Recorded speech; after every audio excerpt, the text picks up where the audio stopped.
صفحہ نمبر 28۔ اچھا جی، یہ کہتے ہیں اسلام کے علاوہ کتنی معاشی نظام رائج ہیں۔ اسلام کے علاوہ بہت سے ایسے معاشی نظام رائج ہیں۔ ایک تو اسلام کا معاشی نظام ہے نا، جس میں ہم نے پڑھا تھا کہ شرکت ہوگا، مضاربت ہوگا، اور مضاربت کی قسمیں وہ ہوں گے، اور بیع و شراء ہے، لین دین جو اسلامی طرز و طریقہ پر ہوتا ہے نا، اس کو اسلامی معاشیات وہ کہا جاتا ہے۔ اور اس کے مقابل میں ایک ہوتے سرمایہ دارانہ نظام ہے، کیپٹلزم ہے، اشتراکیت ہے، سوشلزم ہے، کمیونزم ہے، وغیرہ وغیرہ۔ ان کو بھی ہم پڑھیں گے، اور ان کے فائدے بھی ہم پڑھیں گے، اور اس کے نقصانات وغیرہ وہ بھی پڑھیں گے، ٹھیک ہے نا۔ یہ اہم ہے انٹرویو کے حوالے سے، ٹھیک ہے نا، یہ سرمایہ دارانہ نظام وغیرہ یہ جو ہے۔ تو اس وقت اسلام کے علاوہ دنیا میں دو معاشی نظام رائج ہیں، ایک ہے اشتراکیت اور دوسرا ہے سرمایہ دارانہ نظام۔ اشتراکیت کو سوشلزم کہا جاتا ہے، اور اس طرح سرمایہ دارانہ نظام کو کیپٹلزم۔ پاکستان کے اندر بھی کیپٹلزم ہے، سرمایہ دارانہ نظام ہے، ٹھیک ہے نا۔ نمبر 1، سرمایہ دارانہ نظام یعنی کیپٹلزم۔ یورپ میں صنعتی انقلاب برپا ہونے کے بعد چند شاطر اور عیار سرمایہ داروں نے ایک نظام تجارت کی داغ بیل ڈال دی، جسے بعد میں اردو میں سرمایہ دارانہ نظام، عربی میں الرأس المالیہ اور انگریزی میں کیپٹلزم کا نام وہ دیا گیا۔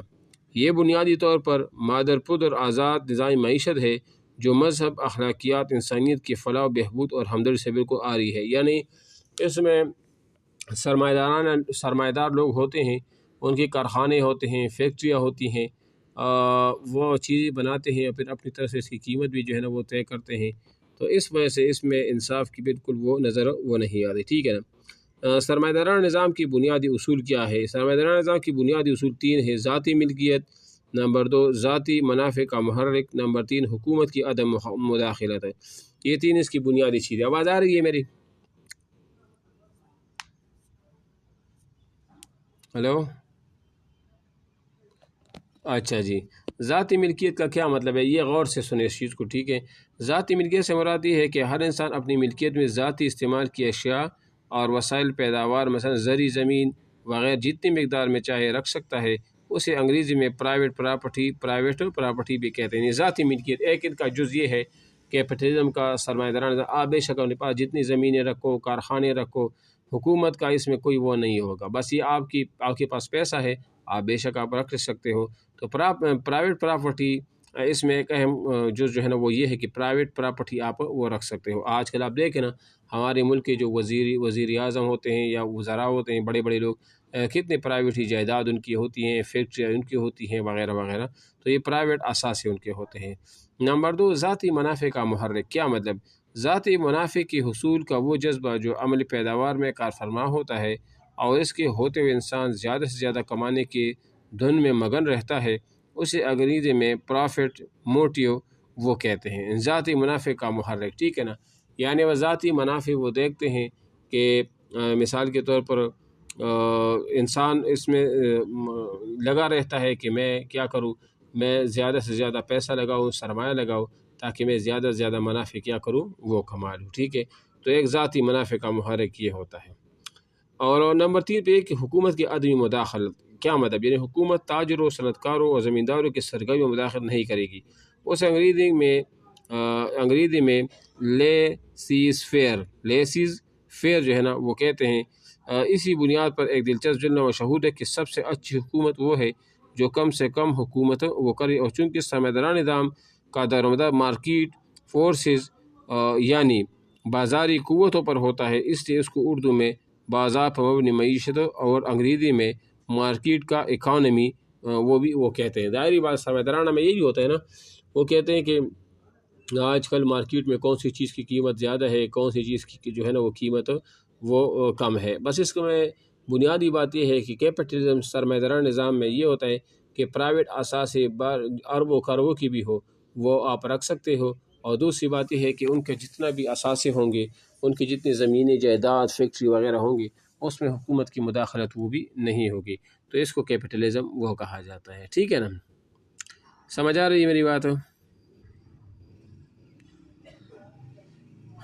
اچھا، اس کے بعد ہے اشتراکیت، جس کو سوشلزم بھی کہا جاتا ہے۔ سرمایہ دارانہ نظام میں جب ظلم و ستم اور طبقاتی تفاوت حد سے بڑھا تو اشتراکیت نے جنم لیا۔ یعنی ظاہری بات ہے سرمایہ دارانہ نظام میں تو ایک بندہ لکیر کا فقیر ہوگا تو ایک بندہ جو ہے نا وہ امیر سے امیر تر ہوگا۔ تو اس وجہ سے اشتراکیت سرمایہ دارانہ نظام کی برعکس صرف نظام معیشت نہیں بلکہ تمام مذاہب سے ہٹ کر ایک الگ مستقل نظر حیات ہے۔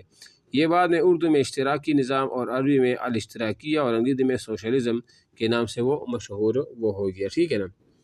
اس کو بنیادی طور پر کارل مارکس اور اس کا پورا نام کارل ہائنریچ مارکس نے 1818 سے 1883 میں جو پیدا ہوا پھر فوت ہوا، یہ جرمنی میں پیدا ہوا۔ یعنی اس کا جو بنیادی محرک تھا، اس کا جو بانی تھا اشتراکیت کا، وہ کارل مارکس تھا، ٹھیک ہے نا۔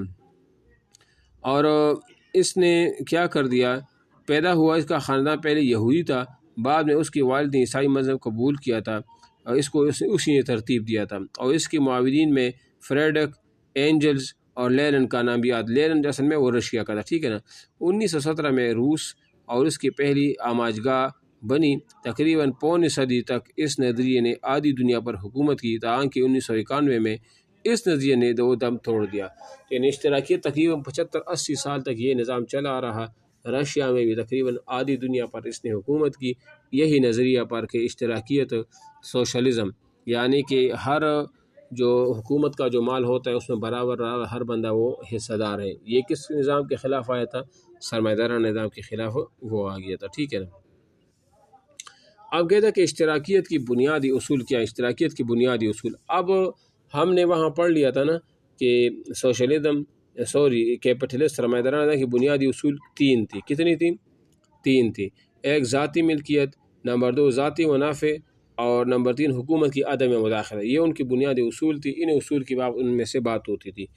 اب اشتراکیت کی بھی بنیادی اصول جو ہے نا وہ تقریباً 4 ہیں۔ اس میں نمبر اجتماعی ملکیت ہو، یعنی ملکیت کسی خاص فرد کی نہیں ہو، کسی چیز پہ ملکیت وہ اجتماعی ہوگی، تمام لوگوں کی ملکیت ہوگی۔ نمبر 2 منصوبہ بندی، یہ دوسرا ہے منصوبہ بندی کرنا، اور تیسرا ہے اجتماعی مفاد صرف ایک کا نہیں ہوگا بلکہ جس میں تمام ملک کی مفاد ہوں گے، افراد کی مفاد میں ہوگی، وہ کام وہ کیا جائے گا۔ اور نمبر 4 آمدنی کی منصفانہ تقسیم ہو، یہ تقسیم بھی آمدنی کا ایسا ہوگا کہ جس میں انصاف سے کام لیا جائے، کسی کو کم کسی کو زیادہ ایسا نہیں ہوگا، ٹھیک ہے نا۔ اب یہاں پر ہم اس کو کرتے ہیں، اجتماعی ملکیت کا کیا مطلب ہے؟ یہ دراصل ذاتی ملکیت کا رد عمل تھا، ریئیکشن تھا نا۔ اس کا مطلب یہ ہے کہ تمام وسائل پیداوار کوئی ملکیت میں ہوں گے، البتہ ذاتی استعمال کی چیزیں ذاتی ملکیت میں وہ ہو سکتی ہے۔ اسے انگریزی میں کلیکٹیو پراپرٹی وہ کہتے ہیں، کلیکٹیو پراپرٹی وہ کہتے ہیں۔ ذاتی استعمال کی چیزیں جو ہمارے ذاتی استعمال میں ہوتی ہیں، مثال موٹر سائیکل ہے، گھر ہے، وغیرہ وغیرہ، یہ تو ہم رکھ سکتے ہیں، لیکن باقی جتنی بھی چیزیں ہیں وہ کیا ہوں گی؟ وہ اجتماعی ملکیت تصور کی جائیں گے۔ جو بندہ جتنا کام کرے گا اس کو ان کے کام کے مطابق وہ معاوضہ وہ دیا جائے گا، ٹھیک ہے نا۔ نمبر 2 منصوبہ بندی، اسے لیسیز فیئر کے رد عمل کے طور پر وضع کیا گیا تھا۔ مطلب اس کا یہ ہے کہ حکومت تمام معاشی ضروریات اور وسائل کی اعداد و شمار جمع کرے گی اور یہ فیصلہ کرے گی کون سے وسائل کس چیز کے پیداوار میں لگائے جائے، کون سی چیز کس مقدار میں پیدا کی جائے، اور کس شعبے میں محنت کرنے والوں کی اجرت کتنی ہونی چاہیے،